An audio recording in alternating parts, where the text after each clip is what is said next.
ఆధ్యాత్మిక మార్గంలో పయనించే సందర్భంలో ఎన్నో అవాంతరములను ఎదుర్కోవలసి వస్తుంది. చురస్య ధారా నిశిత దురత్యయా దుర్గం పతస్తత్ కవయో వదంతి. ఉపనిషత్తులు చెప్తాయి, కత్తి మీద సాము వంటిది ఆధ్యాత్మిక మార్గంలో పయనం చేసేది, ప్రయాణించేది అని. ఈ అడ్డంకులు, ఈ తొందరలు, ఈ అవాంతరములు ఇంటిలోనే ప్రారంభం కావచ్చు, దగ్గరి బంధువుల్లోనే ప్రారంభం కావచ్చు. అక్కడి నుంచే పరీక్షలు స్టార్ట్ అవుతాయి ఆధ్యాత్మిక మార్గంలో ప్రయాణం చేసేవాళ్లకు. బుద్ధుడు మహానుభావుడు.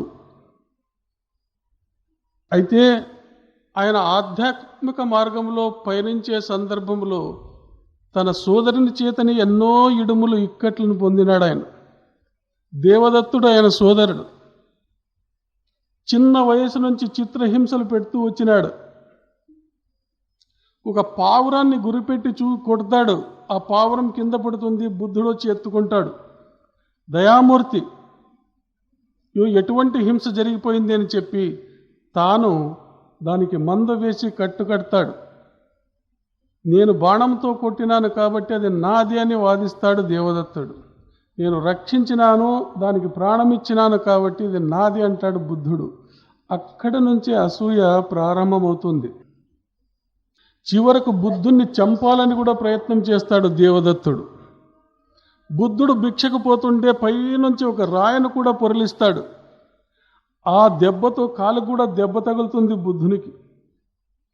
శిష్యులంతా వచ్చి, స్వామి మీకు బాడీ గార్డ్స్ పెట్టాలనుకున్నాము, ఇది ఏం చిత్రహింసలు, మీరు ఒక్కరే పోతుంటారు భిక్షకు అంటే ఆ దయామూర్తి అన్నాడు, ఎవ్వరూ నన్ను చంపరు, సహజంగా నా మరణం అవుతుంది, ఎవ్వరూ నన్నేమి చేయలేరు.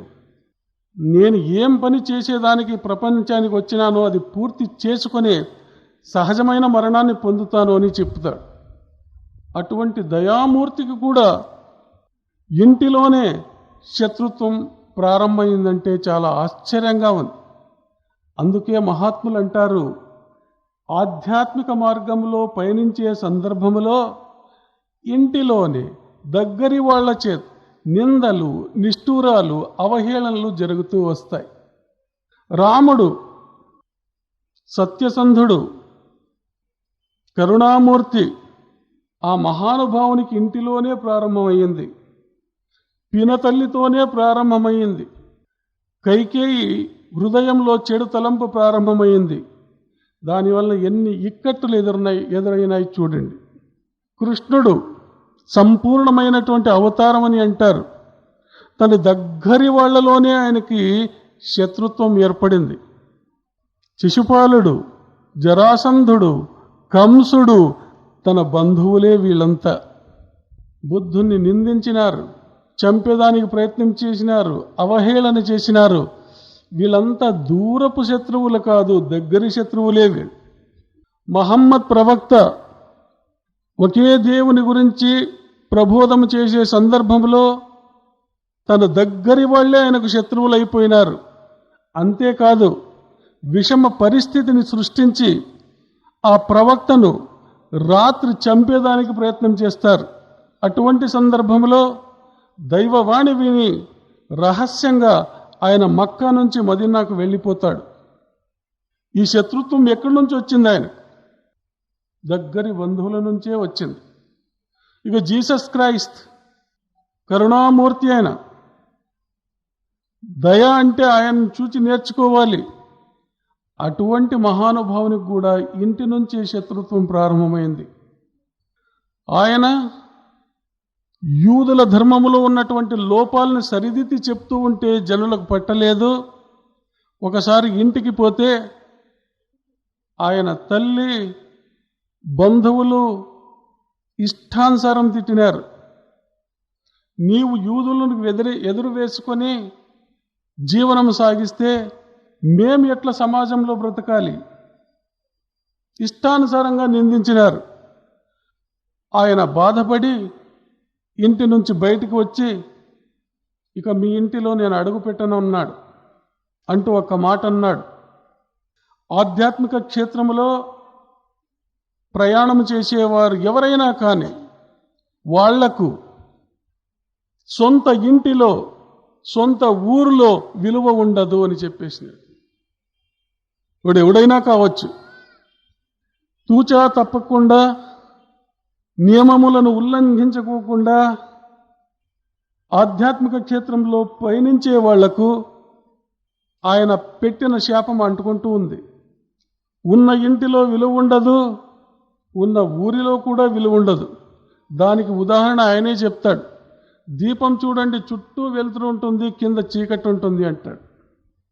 అందువల్ల ఈ ఆధ్యాత్మిక క్షేత్రములో సాగే వాళ్లకు గట్టి హృదయము కావాలి.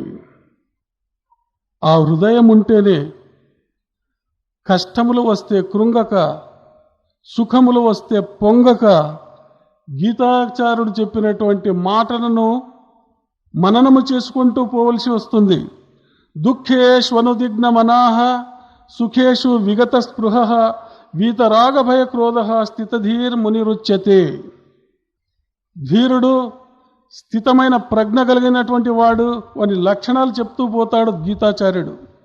దుఃఖేష్వనుదిగ్న మనాః, దుఃఖము వస్తే, బాధలు వస్తే, కష్టములు వస్తే కృంగిపోకుండా, సుఖేషు విగత స్పృహః, సుఖము వస్తే పొంగిపోకుండా సమస్థితిలో ఉండాలి. సంపదలు గల్గుతరి మహాజనుల హృదయం అభినవోత్పల కోమలం బగుచువలై, ఆపదలు కల్గుతరి మహామహీధరాశ్మ సంఘాత కర్కసంభయిత్తనర్చు అని అంటారు.